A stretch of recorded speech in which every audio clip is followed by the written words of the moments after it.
Welcome to Mission 6, Voice of Veterans, where we give everyday veterans an opportunity to share their experience of their military service. Enjoy. So this is part of what you were asking, like how did I come up with this? And that's the whole reason I call it Mission 6 is because they were just the 6 questions I thought of while I was sitting there at the restaurant. But the goal is just to have a conversation, just as if cameras weren't recording it.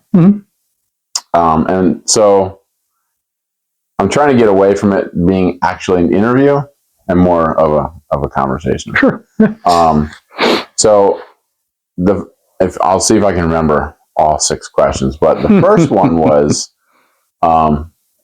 geared towards to just like getting to, like, I know you, but I don't know you super well. Sure. Just like your life leading up to the point where you were enlisted, what your family situation was like, what kind of schooling you had, where you lived, things like that. Okay. Well, let's see. I was raised in New Jersey, in Mount Holly, New Jersey. That's where I went to. That's outside of Philly, isn't it? Yeah, not too far. Yep. Okay. And I still have family there. My 2 sisters are in that area, Marlton, Cherry Hill, South Jersey. Oh yeah. And let's see, we had while I was there, I went to public school. Prior to that, I was raised Roman Catholic. When we moved, really wasn't Roman Catholic anymore. So came from a 11 years old, mother and father divorced. So I had my mother, I was living with my mother at the time. What else? Let's see. Went to high school. One thing that always seemed to be in my my vision blocks here as we were going was my uncle had he was in the Navy. Oh, okay. And I really admired his way of life. So when I was in high school, I signed up and did 4 years of Navy Junior ROTC. Oh, okay. So all 4 years of high school. So I was, in my mind, that was the way to go. So that's what it was. Just, I got in a lot of trouble in high school. I got a lot of trouble. Just me, I say stupid stuff, but it was borderline criminal stuff. Okay. I say borderline probably, and I was on the other side of that border. Yes. Wasn't a good student. Just didn't care about school. So just I say typical, but it's typical to me, because that's just what it was. Didn't really attend church or anything like that. Just did whatever I wanted to do, goofed around, did stupid stuff, and paid the price for it later. So, so I'm assuming then that means that you were military minded by the end of high school. I would say I was military minded at the beginning of high school too. When you were the ROTC. Yeah. Okay. So I really enjoyed it. It was interesting to me. It was fun. You had friends in there. It was. So you probably joined then right after high school? I went delayed entry program Navy. Okay. In high school, and did my senior year, graduated, went. I was supposed to go to Great Lakes. Didn't go to Great Lakes. They changed it and moved my schooling to Orlando. So I got the MEPS. Got the MEPS bag ready to go. They said, "Hey." Philly? MEPS in Philly. That's where I went. MEPS in Philly. Bags ready to go. Got in there. Said, "You're not leaving today. They changed your schooling, so we have to redo your contracts." Kicked me back for a week or 2. Came back, went to Orlando. So it was NTC Orlando for my illustrious Navy career lasted 1 month and 19 days. Oh, really? Yes, okay. that was my Navy career. I had signed up for the nuke program. Okay. And I was passed the tests and everything to get into the nuke program. They reviewed while I was at training. Mhm. Pardon me if I say basic Right. Yes. versus boot camp. Right. But down there at basic, and the powers that be reviewed my records, Mm-hmm. my high school transcripts and stuff, and saw that I was a horrendous student. And they reneged on the contract. Really? They said, nope, we're not going to send you to this 2-year school to be a nuke. Yeah. If you're not going to learn it the first time. So they changed it and said you can do this, this, or this. Okay. And you take the weekend to think about it. I thought about it and I told them, I'll go home. I'll get out. They didn't like that. Right. They kept me there at NTC in the medical holding. Okay. For a number of weeks. Huh. And I think it was more to punish me. Okay. Because they had every chief, senior chief, master chief yelling at me, telling me what are you going to do? What do you go back and smoke dope with your buddies on the block? And so I went and I stuck to it and said, no, I'll go home. Thanks. And I'm the type of guy that when they do things like that, I kind of double down on my response. It's like, okay, now I'm just doing it to make you mad. Yeah. So they didn't even throw you like an ASVAB test or anything to see like how you would test, or was that done? No. That was already done. Yeah. I had already scored well enough to qualify for the nuke program. Interesting. So they reneged on the contract, which was fine because it eventually led to my 30-year career. So interesting plot twist. Yep, it was. But during that time, and this I'll bring it up because I think it's probably pertinent at some point. But during that time, just at NTC Orlando, while they were processing me, I was in this medical holding company, and it was not a good place to be. Very depressing. People are broke. Actually broke, faking broke, whatever. But they're broke. And you're just in there and the only thing to look forward to every day was like the chow times. It was like, that's it. You're not doing anything else. You're just there. Nobody's telling you. Slow. Yeah, nobody's telling you what's going on with your processing. And these guys are, there's guys hobbling around. There's guys in wheelchairs. There's guys, just a very depressing place. Yeah. And I had considered killing myself at one point. So I was just going to say, like, being in that position, even if you weren't broke before, it would definitely mess with your. It got into my head. Yeah, and it was not a good place to be. And of course, nobody in Orlando knows anything about anybody. Any of the recruits that are there. Really, I talked to my mother or something, called her. And I told her that, hey, I'm not in a good place, and I'm having these thoughts. And she's like, well, okay, quite frankly, she called my uncle.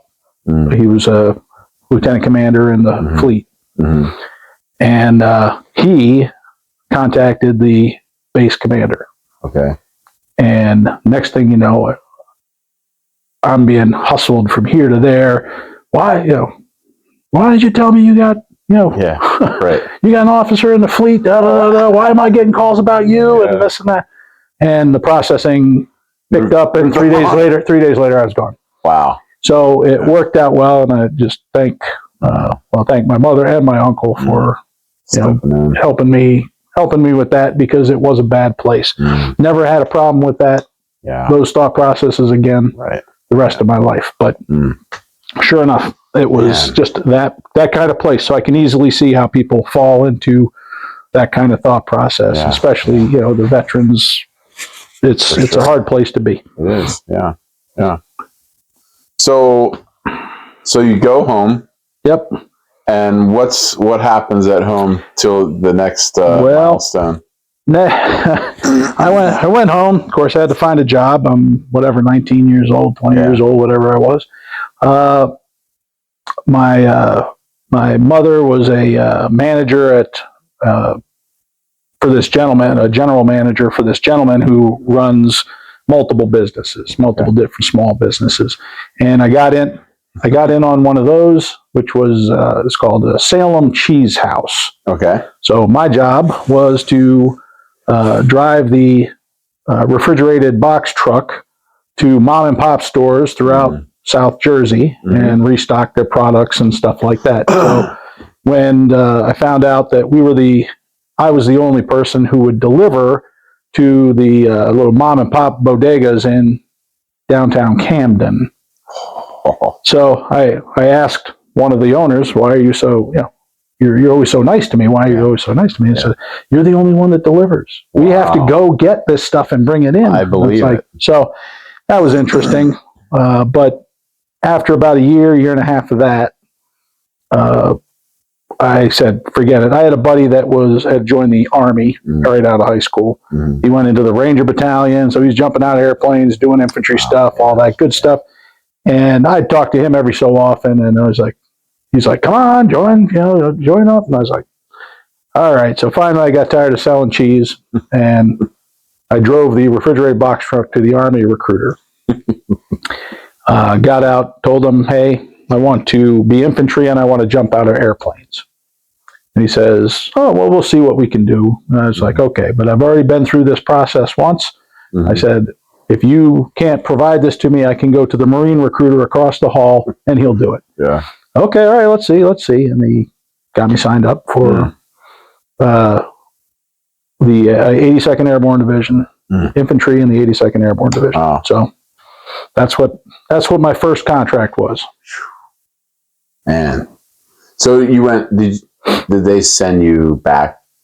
I'm assuming they probably ran you through their basic, right? Yep. I went right through. Yes, I went right through. How long was the Navy basic versus the Army? I think I want to say, well, I got pulled out of the training unit I was in. I think 7 weeks in. Okay. Because I vaguely remember that there was some kind of duty week. Oh. So you got to go work jobs around the post. Some people were in the kitchen, some people were in the pool, with the shepherd's crook, pulling recruits out of the water, stuff like that. You'd go do a job around there. I was in that week when I had the meeting and they pulled me out. So it was 7 weeks, but then of course a number of weeks of whatever, so it was right in there. It's, I say a month and 19 days, but wherever I was, that's the total sum. I know that for a fact, 1 month and 19 days, because that's what the 214 did. 214 says. And then the Army basic, is that 2.5 That's months? 8 weeks. 8 weeks of basic training, and then what was it? It was an additional 5-6 weeks of AIT, Advanced Individual Training. Okay. So, and that was for infantry. Okay. So that was essentially your school then? Yes, that was my school. Okay. To, you do the basic training stuff where it's pretty much all infantry stuff, and then you go do advanced infantry stuff. Okay. Whereas other people would go to, whatever, supply school or something like that. And that was at Fort Benning, Georgia. Okay. Yeah, I don't know if the Marine Corps still does it this way, but they have your basic, and then they have like another month of like battle training. And then after that, you go to your school. Okay. I'm not sure why they do it that way. Yeah. Probably that every Marine's a rifleman. I guess, but yada yada. Too, Oh, one thing they teach us to eat crowns there. Oh yes, that's probably that month. That's probably that extra month. Yeah, which color? You digestion. Just stepping back here. One thing that I really liked was in high school, the Navy Junior ROTC. I actually went to Parris Island for 2 weeks. Really? We had a class trip. Oh, neat. Took the students to Parris Island, and that's the first time I ever encountered muscle failure. Oh, okay. So I'm sure they held back. Yeah. Okay. The DIs held back. Ran you through. Yeah, they smoked the daylights out of us. Yeah. So that was the first time I ever encountered muscle failure. They had a sand pit. Did they do it? No, it wasn't in a sand pit. I mean, we were in that, but it was in some kind of circuit training. They had a room with Nautilus equipment in it that was all set to a certain weight or whatever, and everybody would get on a machine, and a minute later they'd blow the whistle. You'd go to the next machine. Okay. You couldn't change the weights. You couldn't. You just did the exercises. And in there someplace, I couldn't walk anymore. And they had me sit down for a minute or two, but then, shaking legs, everything. I could not control. So that was the first time I ever experienced muscle failure. What was Paris Island? Ooh, that was probably 85. Oh wow, okay. So I graduated in 86. You look a lot younger. Well, thank you. I thought you were going to say in the 90s. No, but, okay. No. It was high school, 82 to 86. Okay. And let's see what else. But yeah, so I've been at least I had direct contact with 3 of the 4 forces basic trainings. Yeah. Oh man. And garbage cans down the center aisle, right in the middle. Wake you up in the morning. Mm-hmm. That whole deal. I told my kids that the other day. I forget what we were talking about, but I said, "Oh, it was they were having an overnight for their basketball tournament thing, and they were wondering how they'd wake up." And I was saying, "Too easy. Metal trash can lids will do just fine." That's it. Too easy. But yeah, got an answer for that.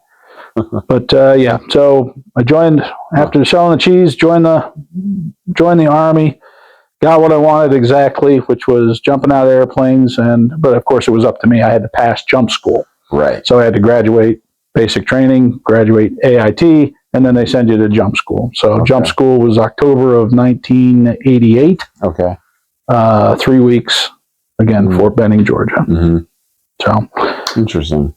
That was my second question was, which military service did you end up joining and why? You kind of answered the Navy one.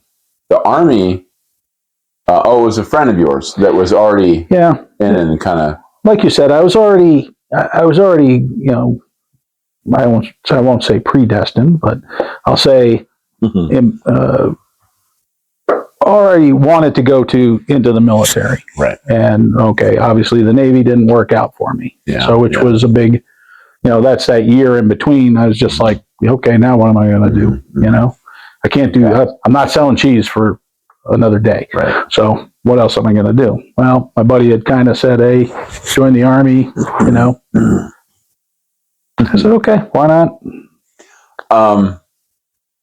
This question is a simple yes or no question, which I think I need to change a little bit, but the next question after that digs into a little bit. Are you glad that you joined the military? Yes. I've often said, just in talking to people, that I am not the guy to talk to if you are trying to find a bad angle on the military. Okay.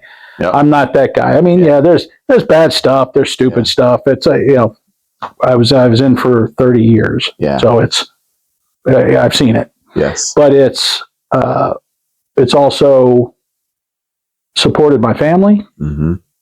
That entire time. Mm-hmm. When I didn't have a job, like when I got out of my first contract, I got offered to join the National Guard. I said, okay, I don't have a job prospect. I'll join the National Guard. They're going to give me $5,000 bonus to join the National Guard. Great.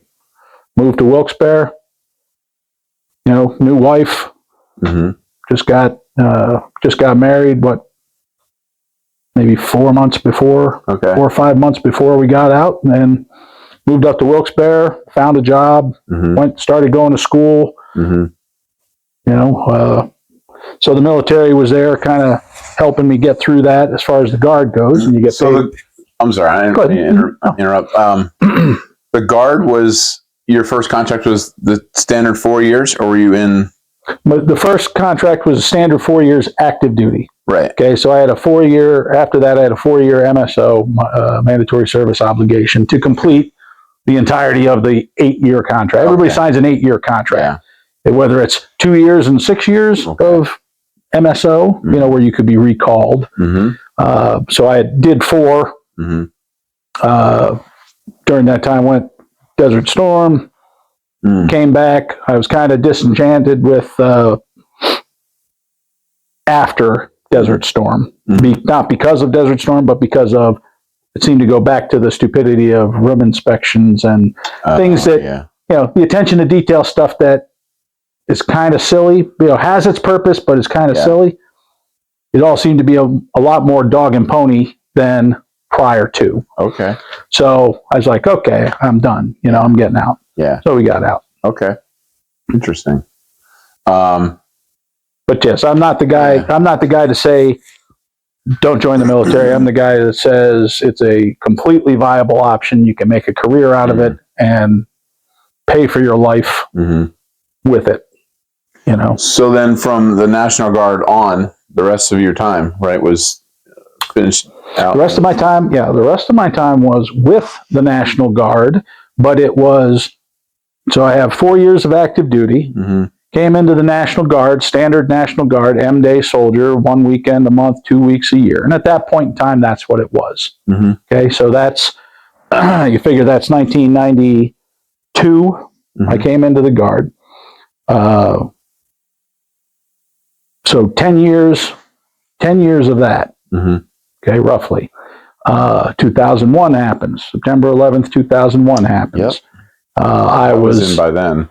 I was working full-time job. We lived here. We lived in Troy area. I was working at Osram, Sylvania, and Towanda. I had finished my college degree during that 10 years. Graduated from Mansfield University. Paid for by GI Bill, and because I was in the Guard, tuition assistance and all that stuff. Nice. Paid for all the stuff. 2001 happens. I'm at work. We're seeing all this happening. My job at the time in 2001 changed from infantry to 19 Delta. So I reclassified into a different MOS. Okay. So that MOS, instead of being 11 Bravo Infantry, was 19 Delta. That's Cavalry Scout. Huh. So as a Cavalry Scout for a period of time in that 10 years, okay, Humvee Scout. Okay. Okay. Did all that, training and everything like this. Got promoted to the point where I accepted a promotion at Fort Indian Town Gap, Pennsylvania, at the schoolhouse. Okay. So now I became an E7 instructor. Okay. At the schoolhouse. So I'm teaching 19 Delta basic course to National Guard soldiers. Well, September 11th happened, and the pace of training picks up. Okay. So now, from my civilian job, I'm gone a month at a time, month and a half at a time, right? Things like this more frequently. Yeah.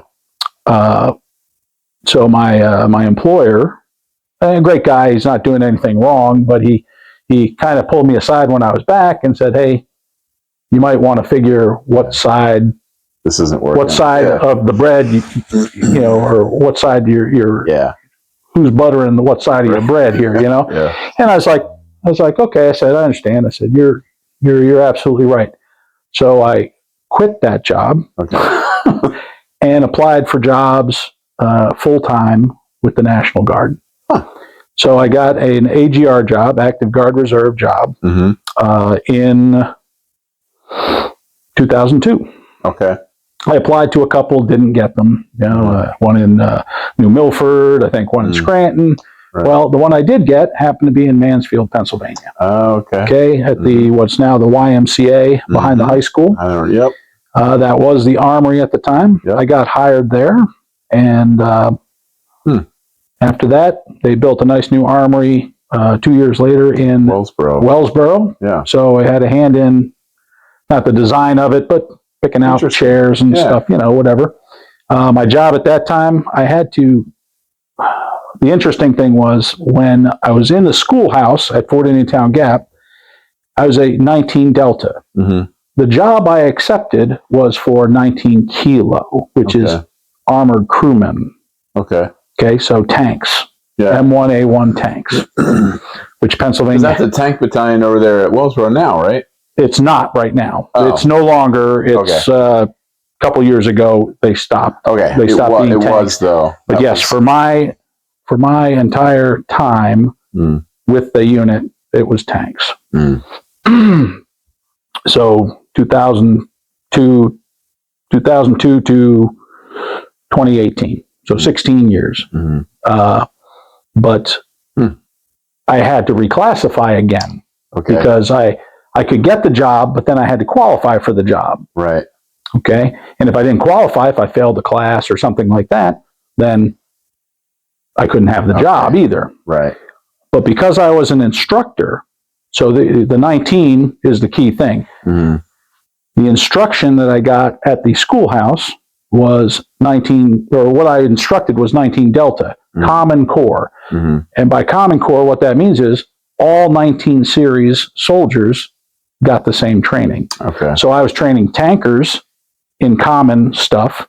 Right. It's kind of like gen ed in college. I was training them there in the same exact things that Cav Scouts get. Okay. No problem.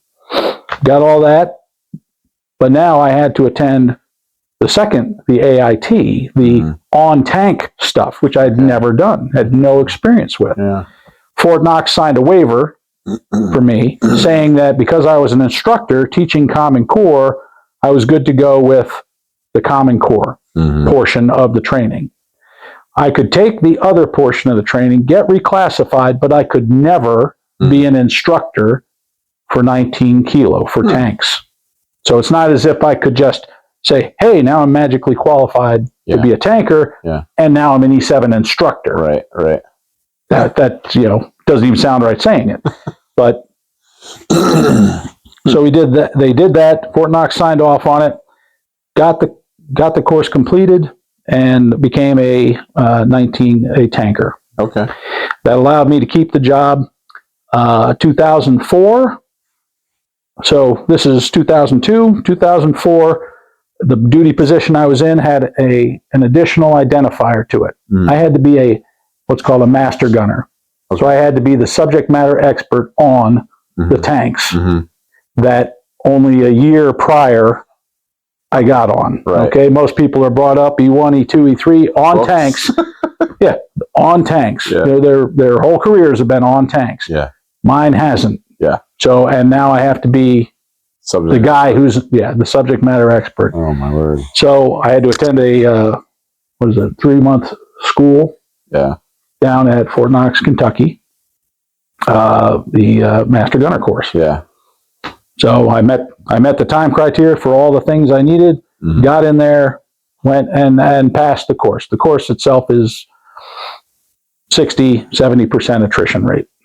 Did you have to deal with any like the folks that you're talking about that like their entire career was at? Was there? I'm just imagining there'd be like some disgruntled folks that were like, "Oh, who's this guy?" The instructors. So now these are guys that I'd see in the office every day as an instructor, but they're teaching tank stuff. I'd see them every day, friends with them. Now all of a sudden, I'm one of their students. Okay. And they were like, "Well, wait a minute. Is this guy going to become a 19 kilo and take my next promotion?" Oh, right. So the most flack I got about it was from other instructors. They thought that I was just trying to wheel and deal and position myself, which wasn't the case. I was trying to qualify for another job completely. Right. And what happened was I got into the class, and I could see that they were treating me kind of like, at arm's length. Yeah. Not because we were super friendly before, but they kind of had an attitude that I was trying to, do stuff, damage their career progression. Yeah. But what happened was things like, fire watch and whatever else that they would make the students do. I told them, I was like, hey, just give that all to me. All the staff duty, all the whatever. Give me that. I'll pass whatever class you got. I'll do whatever I got to do. I'm not here to just coast by on this, but I'm attending all their classes, I'm doing all the stuff. I'm figuring, well, these students don't need to be doing.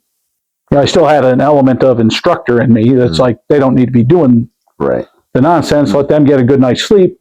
They kind of saw that I wasn't just trying to ride a gravy train to get a new promotion or something. So they kind of eased up on me a little bit. Graduated the class, went on with life. But those are the only people that gave me any kind of flack about it. After that, I was so the primary job for AGR, Active Guard Reserve. So that's just like active duty. So that's Reserve Center. That's at the Reserve Center. So I'm getting full-time pay, full TRICARE, all the benefits. Everything is the same. Okay, as if I was in Germany. Okay, same thing. My primary job was Readiness NCO. Okay, which was pretty much the administrative person in charge of the armory. So promotions, demotions, pay, all of that. So that was the job day to day. During drill weekends, during training, annual trainings and things, going away 2 weeks a year, I'd be the master gunner. So in charge of creating ranges for the tanks, building the gunnery tables for the tanks, making sure people were trained up, or had the tools to be trained up to complete the tasks, things like that. So that's the job of the master gunner. But other than that, I was an administrative assistant. This is an aside. Sure. I'm assuming you guys have done trainings and drills and the 2 weeks down at Indiantown Gap. Oh yeah, that's. Is it common to have one of the ranges catch on fire? Yes. Okay. Yep. Because we were down there using it one year, and I have pictures of it somewhere that we set there's like brush or something beyond the targets, or maybe it was just in front of the targets that caught on fire. Oh, happens all the time. Happens all the time. No, I was thinking like, the Marines come in and they set things on fire. No, we'd actually try to. Quite frankly, knowing it was going to happen under certain conditions. You're firing. Yep. You're firing tracer. It's going to happen. Done. Yep. On machine gun ranges, on the tank ranges, wherever you are. Okay, and they do have actually one tank range on Fort Indiantown Gap. It shuts down everything else in the corridor. Yeah. Okay, but there's one firing port there. But what we would do is, this thing caught fire. How far can we continue before we have to call it in? Or they come out and shut us down in order to handle it. You want to get your training in, but you also you don't want the whole place to burn down. Other places would let us go. I don't think the Gap did normally. They would have people come out and deal with it. Fort Pickett, Virginia, which was one of the big tank ranges that we'd normally use. But it was always a delicate balance between, doing the right thing, which is call the people to put the fire out, and completing your training, because it could take them hours. Yeah, I can remember them, like whoever was in charge, high up, kind of standing in the huddle, scratching their heads, figuring out what to do. Yep. Fort Pickett, Virginia, they were pretty good. We would bring out some firefighting equipment. So if it was small enough, we could go out there. They called them Indian cans or something, just tank of water that you'd spray water. We could shut the range down administratively ourselves, go out, fight the fires. They had these, we called them the flappers. They were just a rubber, almost, just a rubber sheet, thick rubber mat. On a shovel handle, and you would go out and smack the flames down, spray it with water. If it was out, it was out. You could go back, call into range control, tell them the fire's under control, and they might send somebody out to make sure you're not lying to them. But they'd say, "Okay, go ahead." You'd start back firing again. So you were at the Wellsboro. Yep. Wellsboro Readiness Center for. You mentioned something that piqued my interest. Cavalry Scout or Humvee Scout. What is that? Pretty much, it's a forward operating element that uses Humvees Okay. to get out in front to perform reconnaissance, route reconnaissance, areas reconnaissance, zone reconnaissance, just looking for the enemy, and then flexing any of our capabilities that would need to be used, artillery primarily, anything like that, onto the target, enemy target, and destroy it. Okay. You know, it could be just as much as locating them, and then letting somebody else know so that they can handle it.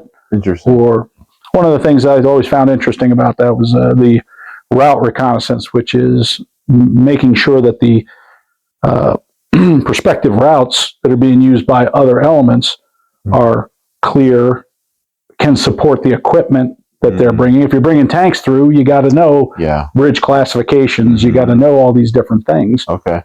So it was quite involved. Yeah. My mind's going 100 different ways of like how you would go about doing that. Well, quite frankly, during training, you get in the water and you start counting stringers underneath bridges, and you start calculating how wide, if they got I-beams, it'll support this much weight, and percent slope. And this was all before computerized mapping, right? I mean, were you plotting stuff? They had some of that. GPS, you got to remember, first widespread use of GPS was the Gulf War. Right. So with the Lorenz systems, which I encountered there, you think it's the greatest thing in the world to be able to know where you are definitively on a map. But it had picked up since then. Garmin's were available. Isn't that crazy how fast technology has? Yep. And now you can't even walk around without a phone. Right. So Google Earth right there. That's it. I was NBC, nuclear, biological, and chemical, and so initially, like a lot of stuff that we would do is downwind hazard prediction plots, and that was all by hand and figuring out math and weather patterns and. Well, even you figure 2004, I went to Master Gunner School, and part of that class is you've got a what is it, like an architect? You've got a compass and protractors and everything to figure out whether or not, say, you could build a range here and whether it would be safe or not. Because all those ricochets and everything that bullets do, that's accounted for in the creation of a range. And that was all done by hand. Wow. No computers involved in that. Maybe a calculator, but that's about it. So, the downwind plots and stuff like that, I'm a big fan. I would always with Desert Storm, big fan of the M8 alarm, big fan of the tape on the NBC gear, big fan of the M9 tape, huge fan of all that stuff. Let me take a break because that's blinking green, and before it was red. Let's see. Yeah, so we covered Whip Ranch, and are you glad you joined? Yep. And you were going through some of your experiences. I mean, you said 30 years, right? Yeah, total. That's a long time for this question. It was what experiences can you think of that you remember that had a major, like lessons learned that had a major impact in your life? Like lessons learned or experiences, positive or negative. Ooh. It's hard to narrow down 30 years. It is. Lessons learned. Well, at any stage, every stage, so 82nd Airborne, National Guard, M-Day National Guard in Scranton, full-time National Guard, and then a couple of deployments in there too. You'll meet people like the stereotype of, okay, you're an infantryman, all right, you're dumb as a bag of rocks, that thing. Yeah. The smartest people I know are infantry soldiers. Okay. Followed closely by the tankers, because there are people there with doctoral degrees. Wow. It's like, and they just want something else to do that's completely dissociated from what they normally do. Very, very smart people. You'll find them in the military. It's not I had a friend of ours. We were talking. He's like, "Oh, so you joined the military right out of high school?" I was You're not like, smart enough for college. Yeah. Well, yeah. That's like that was the thought process. He's like, "Oh," he goes, "You mean there's like qualifications to get into the military?" He thought that, oh, well, it was like the job of last resort. Mm-hmm. You know, okay, everything else in your life is failing. Well, you could always go into the military. Mm-hmm. I was like, no. I said, you have to qualify to get in. You know? Yeah, I think it was pushed that way in schools a lot, like maybe in the 80s or Wow. That's because of the 90s. Education system. Right. It's a self-perpetuating business model. That's right. So it's, and I know that now. You know, you don't know that in high school, but you know it now. You know, but so it's, and he had described that, and I was like, oh. I was like, no. I said, I guess that could be conceived. You know, you could think of it that way, but I said no. I said some of the smartest people I know, some of the most motivated people I know, are in the military doing the job that 99% of the people don't want to do. Yeah. So that's kind of what I've learned. You know, don't get me wrong. There are the bag of rocks people too. You know, sure are. But depending on where you go and what you're doing, you can distance yourself from those people and get in with people that are, you know, like-minded, you know, patriotic, want to do a good job, you know, motivated, and they're not doing all the stupid stuff that you know people think of. Say on the negative side.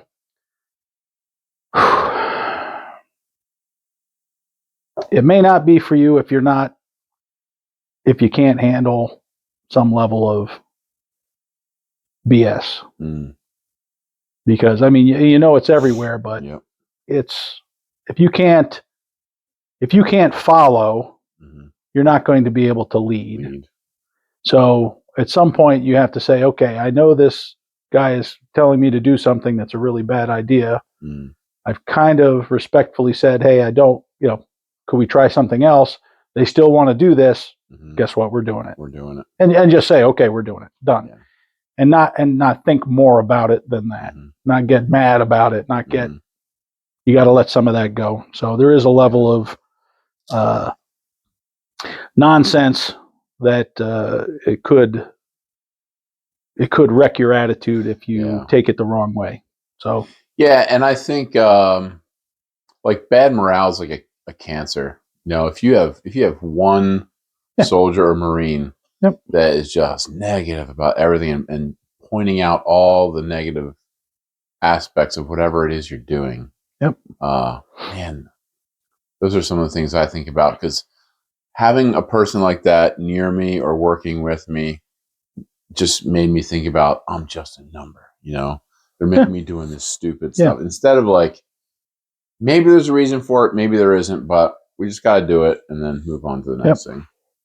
I had a guy in Army basic training. Okay. And we were in there were two different areas of Fort Benning that you could go to. One was called Sand Hill, and the other was called Harmony Church. Okay.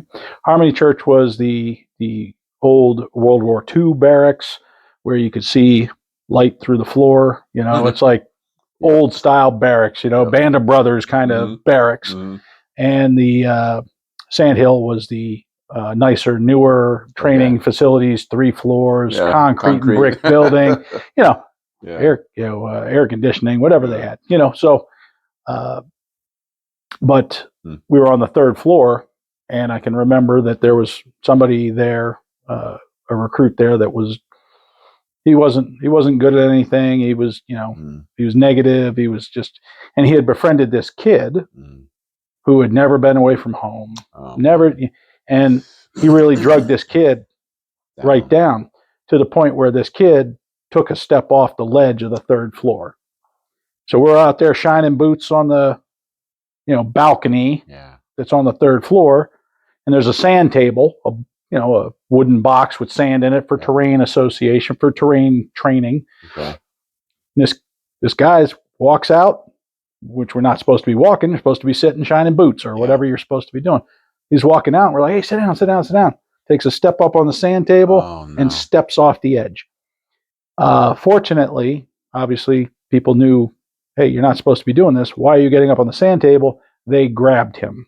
They got a hold of him by his shirt, by his blouse, and pulled him back up. Wow. So, but he was just a kid. He's 18 years old or whatever, never been anywhere. And this guy got into his head to the point where he tried to take a step off the balcony. Oh, so, word. But so that negative stuff, you gotta lose that. Mm-hmm. Like you said, you gotta rip that out and get rid of it. That's anywhere. I mean, military or work. You see that a lot. The follow-up question to that is, how would you say, positive or negative, that your military experience has helped or hindered your life now?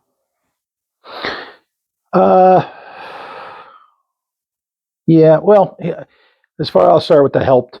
As far as helped my life, like I said, it's consistently paid for. Supported me and my family. Okay, I have 4 kids, wife, 4 kids. It's the same wife that I started this journey with that I have now. So that's good. Stick-to-itiveness. Yes, that's right, and it's all due to her. By the way, she's super tolerant.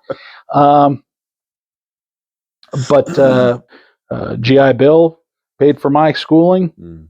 So I have a college degree. Paid for some of my kids' schooling because I transferred it to them before I got out with the post 9/11 GI Bill. It's worked out. It's worked out well. It was a decent. I won't say good, because with the decisions you have to make, such as, okay, well, I'm signing another contract and it's post 9/11 world. That means you're going someplace. Right. Okay. Something's happening.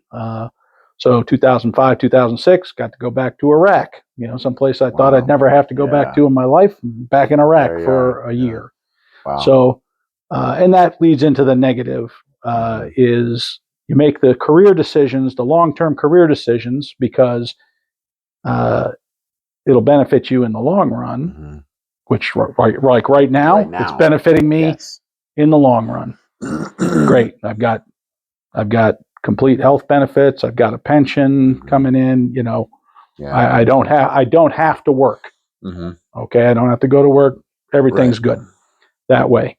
But the negative part is some of the choices there really put a stress on the family. Sure.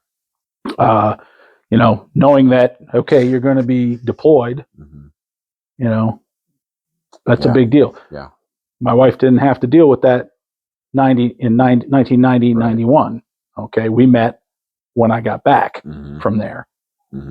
But now this, 2005, 2006 was 6 months of training away and a year boots on the ground in Iraq. And you had kids by then? And I had kids by then, yeah. Yeah, that's tough. My oldest boy was 95. Second oldest boy is in 98. So they were 3 years old, and 6 years old. And I'm gone for a year. Yeah. So the negative part, and I say, obviously deployments are, hard on the family. They're negative, but that's the duty, and I did hold to a strict rule of, okay, I volunteered by joining the military. If you need me to go someplace, you cut me some orders and I will go. The number of times people get asked, hey, do you want to volunteer to go? Well, I did. I signed a contract. If you need me to go, you tell me to go. And I'll go. Yeah. No reservations, no problem. That's the job. But if you want me to say, hey, I want to leave my family more, that's not the case. Right. So I kept a strict rule on that. I'd have officers ask, hey, you going to volunteer for this one? It's like, if you need me to go, you tell me to go. That's right. It's that simple. Yeah. I signed it. I'm getting the benefits of it. I get the other end of the stick too. You know, you tell me you want me to go. Mm. And if they did, I went. That's it. Yeah. It's not, I never volunteered to go extra to do, Right. you need me to go, I'm going. Right. And my wife, my family, understood that. And that's kind of like another reason why I wanted to be doing this is that we do hear all the wild stories of, hero veterans or whatever. But there's like everyday people that made a not everyday decision that if it comes to it, I'll give my life, and right now I'm sacrificing comfort. I'm sacrificing what I want to do right now. Yeah. To do boot camp or, for a 4-year contract or whatever. Yeah. It wasn't all benefit. Yeah. It wasn't all benefit to the soldier. It was, Right. You signed up a contract. It's like, oh, well, because I'm going to get TRICARE cheap, that may be part of it, but that's not enough of it to drive especially the post 9/11 world, not enough to drive, hey, I'm going to upend my entire life. You got students going to college. All of a sudden they're gone for a year. Right. That's a big break, that you're no longer in that mindset of school. Right. So it was very hard for some people. Not that school was an exemption, but it's, the guys knew. Yeah. He goes, I'm not gonna ask you to go if I don't need you to go. So the same thing I told those guys, I would tell my guys. Right. If I need you to do something, I'm going to have to ask you. Right. Because you're the guy. You're the guy I want. You're the guy that's needed for that job. That's it. Yeah, I remember. We delayed having children because I didn't want to have to experience what you experienced, where you got a kid that's 3, maybe even 5 or 6, and then have to say goodbye. And oh my word. Well, it was a different. Can't imagine. It was a different time. Yeah. I mean, when did you go in? I was in 97 to 2003. Okay. So I was at Mansfield actually when 9/11 happened, and I remember them telling us like, "Have your bags packed. We're just waiting on transportation." And it was like that for 2 years, I think. Yeah. Yeah. And then there was a stop loss. Couldn't get out. I think it was like 6 months past the end of my contract. They lifted the stop loss. Oh yeah. And then I said, "I'm ready to have a family." And they were throwing rank and money at me, and like, no, I don't know. I just see when we got married and we had kids, we were still, you figure it was 1995. Yeah, we were still 6 years away from 9/11. That's right. And I just got done, the first major conflict, since whenever. It's like, well, Grenada, but it's like, okay, this was a big, Gulf War was a big deal war. That's the first one we've been in years. Not really anticipating there being another one. Sure. In my National Guard time, I was living a normal-ish kind of life, going to school, working, going to school. There wasn't really a chance of deployment. Nobody was talking about being deployed anywhere. But post 9/11, National Guard is deployed more, sometimes to backfill active duty units that have deployed, Afghanistan, Iraq, wherever, or sometimes as those troops that went to Afghanistan. Our unit went to Iraq. They went to Germany, 2002. They were in Germany backfilling for units that, active duty units that had gone. And then 2005, 2006, as tankers in Iraq. And then I want to say 2008, 2007, they went to Afghanistan. So right. It's not the same thing anymore. And there were always opportunities for guys to volunteer to go with another unit or something like that. They could be backfills for that kind of stuff. So, yeah, I can remember not long. I don't remember exactly how long, but it wasn't long after I did get out that. I mean, I had waited 2.5 years, I guess, hearing that we were going to go, and then after I did get out, not long after that, my unit went over. Yep. It was weird. Like, it was kind of like, whew, glad I'm not there, but then it was like, I spent 6 years with these guys, and now they're there, and I'm not. It is. It's a tough. It's a tough thing. We had one guy that came to mind when we were going in 05, 06. He was told he had to take his he had braces or something, and at the time he couldn't have braces for the deployment. Okay, and he refused. So he didn't go because he wouldn't do what needed to be done to go with all the other guys. So it was, and by the time we got back, he was gone.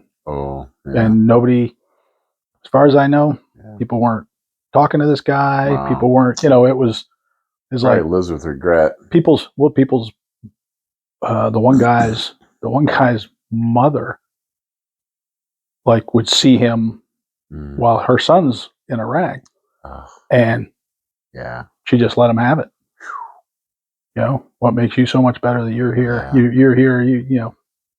Man. So things like that, you just it's hard to think. Well, I mean, just picture the way it is, or the way it used to be, at least. If you missed a formation, if you missed a movement to the field or something like that, you were doing something and all of a sudden your truck rolled out, you're like, how bad was that? That's horrible. You wake up with nightmares about that stuff. Yes. It's the so silliest weird, thing in the world. But guess what? You missed an experience with your guys. That could be the answer to it. Like, I've never seen combat. I've never seen anything that I could say would be stressful in my military career compared to most military careers. But yet I still, multiple times throughout a year, have those I call nightmares, where it's always the same situation where I re-signed, I'm back in with my same unit, and the day I'm there, they're all like, we're getting on the bus, and like, I have half my uniform. Or, something's missing, and I'm frantically. Oh, it's awful. It's horrible. And but I never connected it with the possibility that they went and I didn't. Sure. I mean, anything like that. You could have had an actual reason to miss, say, like a field event, a field problem, or something like that. You were hurt. Right. Okay, so you're sitting at the Army calls it the CQ desk, the charge of quarters. The desk at the front of the barracks or whatever. You're sitting there because you have a knee injury or something like that. You couldn't go. Right. Got it. But they come back. You weren't part of that. That's right. It's stressful. Yeah. So things like that. You end up kind of outside of the circle that you were in before. That's it. They had experiences that you did not. You're not sharing it with them. And it takes time to get back into sync with your guys. It does. But overall the decisions I think I've made now again. So if you had the final question is, if you had a young person, I mean, how old are your sons? My oldest is 30. Oh, okay. My oldest is 30 right now. My youngest son is 27 right now. And pretty much. And then I have two daughters that are 19. Right. So if your daughters or any young person in your church or whatever would come to you, and you kind of already answered this, asking about whether military service is right for them, how do you think you would respond? And I actually talked to my oldest son. They both know it was an option for them growing up. They've seen me. They've I've had them on tanks. I've had that. They've been around. They've been around. They've been exposed to it. And my oldest boy at one point decided to join. He joined the Air Force. We sat down and had a talk. Yeah. It's like, if I had to do over again, which one would I join? And well, but that's part of it. I'm at the opposite end of it. So it's the cool, jumping out of airplanes and shooting stuff. That's great for your 18, 19-year-old who's never been anywhere, done anything, but it's not necessarily a 30-year career progression. There are people that do it. Don't get me wrong, but as far as job options go, you might be able to get into a technical job, an MOS that will allow for a civilian job. And thereby, okay, you're having a great time in the military doing things, but they're also, you're using them to train you to be marketable in the civilian world. And so we sat down and went through the options, and the option that came out as most likely, it was the Air Force. So Zach joined the Air Force. He was in for 6 years, full time. He scored very well on his ASVAB, and he chose security forces. So like the job is almost as close to infantry kind of stuff in the Air Force as you can get. And it's like, but he went there, he enjoyed it. He was, nice. He went through that process. So he's in the 1% of the people that, that's right. Signed the contract and volunteered their time. And he's moved back to that Dayton, Ohio. So Wright-Patterson Air Force Base. Okay. So he's now, through those contacts, it's led to a full-time career for him. So he's a civilian job at the base. Yes, near the base, right near the base right now. With it's a government contractor. Doing jobs for stuff on the base. Interesting. Buddy of mine, he just, not just, a couple of years back, retired 22 years in the Air Force.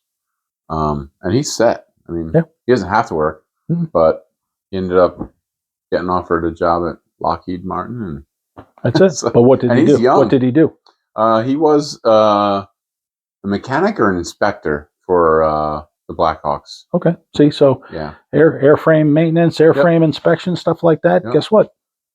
They pay big money for stuff like that. It worked. The drone guys. That's But at the same time, it's a trade-off, because he and his wife were both in the Air Force and moved around a lot. He was away a lot. So. But you have to either. And those are the things you have to weigh out every time a contract comes up. Right. And I know, through conversations with my wife, with Tracy, that it's not what she would have picked. So it's hard. It can lead to some frustrating times, but. So if a young guy or gal came to you and was like, "Hey, I know you're in the military. I'm looking at joining whichever. What would you tell me?" Yeah, I would tell you. Yeah, I've actually sat down with several young people that have reached out to me, because for whatever reason they knew, or maybe their dad. I was in, friends with their dad or something, and they knew I was in the military and thinking about the Guard or thinking about active duty. And I'll say, hey, here's if you're of this mindset, and you want to do this, so maybe you want to go to college, but you can't afford to go to college. There's this. I said, but it's not all upside. And I explained to them that you're going someplace. Okay, this day and age, it's no longer the 1 weekend a month, 2 weeks a year for National Guard and Reserves. Okay. And it's no longer, hey, you're going to sit in one duty station, active duty, and not go anywhere, not do, just do training, and okay, there you're out. It's not that way. You're going to go someplace. You're going to go someplace with real bullets, and So you have to be mentally prepared for that. Mm-hmm. But as long as they are, I said it's not a path that I can badmouth and say that you can't make a living at it. Have a family, go to college, check all the little boxes that you may have a house, have a, that's all happened based on, well, my wife's patience with me and just the military and what they have to offer. I remember when I was thinking of joining, there was a guy in our church. I think he had already gotten out, but he had been an officer in the Marine Corps Reserve. And so I was asking his opinion, and he gave me an interesting answer. He didn't say yes or no. He said, what you need to consider first is that if you're professing to be a Christian, you can't be the kind of Christian that's like on the fence. You need to have a solid foundation in your faith. And at the time, I was like, oh, yeah, I understand. And boy, he was right. Yep. There's a lot of good things and there's a lot of bad things that I experienced or chose to do while I was in the military.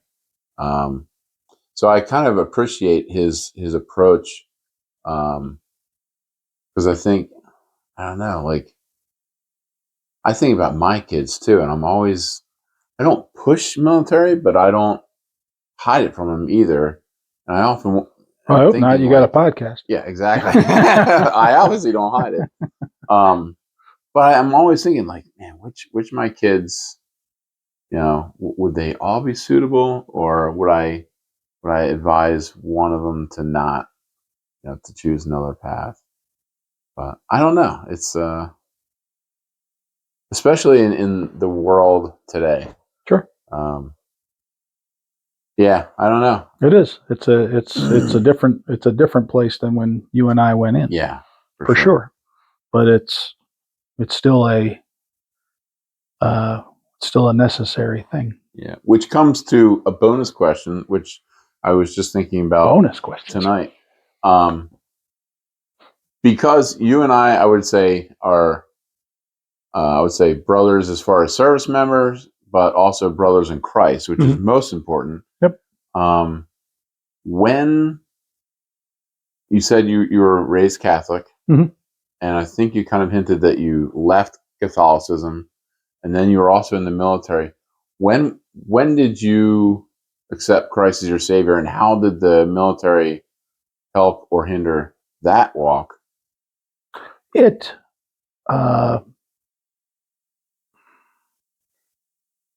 did not help. Okay. I don't. Towards the end, there were some guys that I could talk to that did help me out, but overall, for the 30 years, it was not one of those. It was, like you said, it's a lot of it was stuff that I shouldn't have been doing, for sure. Professed my faith somewhere in the 10 years that I was part-time. Right. Because we had gone, it was actually at a Promise Keepers event in Pittsburgh. We had some local guys, the church we were going to, and I went with a couple of friends. We drove out there and went to that, and it just got me that much closer that I knew I needed to make a decision, and that's where it was made. But again, it wasn't easy. Even after that, for sure, because I was definitely not the guy I should be. In that manner. Likewise. What's that? Likewise. Yeah. I had professed being a Christian prior to being in the military, and I remember there was one guy in my unit when I was finally stationed at a reserve unit, who I also he was also a believer, and man, I can remember he was sometimes just a thorn in my side. For looking back now, for good reason. Yeah. just the decisions I was making, or the people I was hanging out with, or like wanting to please. And then I'd always like kind of see him out of the corner of my eye, or he'd end up being the brunt of all jokes and whatever, because he lived his faith. Yeah. You know, didn't matter what the situation was. Diliberto, he was different, and the way you're supposed to be. Yes, Yeah, man. I cannot always say that I was. Me either. I'll never forget him for that. It did actually at one point. For my unit, our pastor at the time, I would joke with them and say, "Hey, you know, we need chaplains in the National Guard. You know, we need good chaplains." And, oh no, yeah, we're all right, whatever. Keep going. Push me out the door after a Sunday, and that was kind of a running joke with us. And eventually, something had happened in his life. He had seen something or done something, and all of a sudden, he started asking me about it. And he actually became an Army National Guard chaplain. Okay. And had signed up, and he was, an officer and everything else, and did that until he had to retire. Interesting. So that was interesting. Yeah, that's cool. For that perspective on it. But as far as it was nothing. It was really nothing but hindering, and not because. Again, you if you've been in the military, of course you understand. But could it be different? Absolutely. Was I strong enough for it to be different all the time? No, absolutely not. And agreed. It was not a place. I mean, eventually I got to a point where, because I used to drink quite a bit, like let's see, all of my first active duty tour and everything, I was drinking all the time. If you weren't training, you were drinking. That's the way it was, and I fell right in with that. And eventually, I got strong enough that I would just tell the guys no, wasn't agreeing with me. I'd make up an excuse or something like that. But whatever it was I could fend it off, and if I didn't want to, quite frankly, I didn't have to, and that was it. And even things with the language and stuff like that, I was probably at one point easily the most profane person you'd ever met, and I had no problems with it. I wouldn't be at home. Right. There was a difference. And I actually had a guy towards the end of the career that I'd sit down and talk with him a little bit, and he even pointed it out. He goes, "You don't talk that way at home, do you?" And I was like, "Well, no." He goes, "So you can control it." And it's like, you know what? You got me. It wasn't even necessarily a Christian conversation. It was so you can control it, you're just choosing not to. And after that, it was like, yeah, he's right. So I just need to back off on all that too. It's in it. So it becomes vocabulary, Yes. And I still struggle with it. Maybe not saying it all the time, but in here. Oh yeah, it's all still there. It's there. I've gotten better at.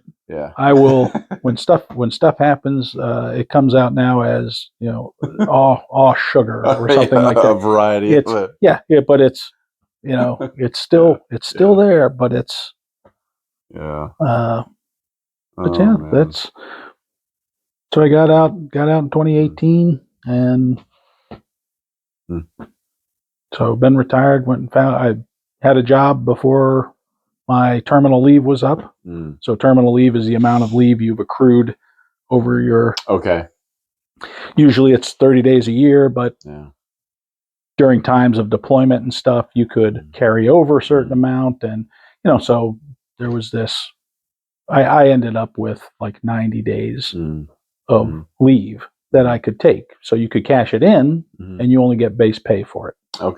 Or you can take it, get full pay, BAH, BAS, all the, a lot, or allowances, Mm-hmm. so substantially more money, Mm-hmm. and just be off. Mm-hmm. But I actually got a job Mm-hmm. at the same time, so I was never going to be back, Right. unless something catastrophic happened. But Mm-hmm. I got a job, so I was Mhm. getting full-time military pay and my pay, and did that until my contract ended. Yeah. And Nice. got out, and Yeah. I've always had a retirement job since then. Yeah, that's good. Just trying to keep busy. Yeah. Yeah, that's cool. Well, that was the last of my questions. Okay. Are your daughters are they set on some other path? Yeah, I think so. Yeah. The one of them's at Liberty University. Oh, cool. And she's in her sophomore year. In nutrition. Okay. Health and nutrition. Yeah. Doing very well there. Good. And then my youngest daughter, by 3 months, Mm-hmm. is at Lancaster Bible College. Oh, neat. And she's doing great there. And Cool. she is elementary or middle level elementary education major. So she wants to teach like 4th to 8th grade. And if I remember right, the older one's the shorter one, right? Yes. Yeah. Yep. I do remember that. Yep, So, she is. That's cool. They're both doing very well, getting adjusted. My youngest daughter had been at Word of Life up in the Adirondacks there for her first Schroon Lake for her first year of college, and then transferred down to Lancaster. Well, thank you for your service. Well, yeah, no, thank you. And that's a wrap.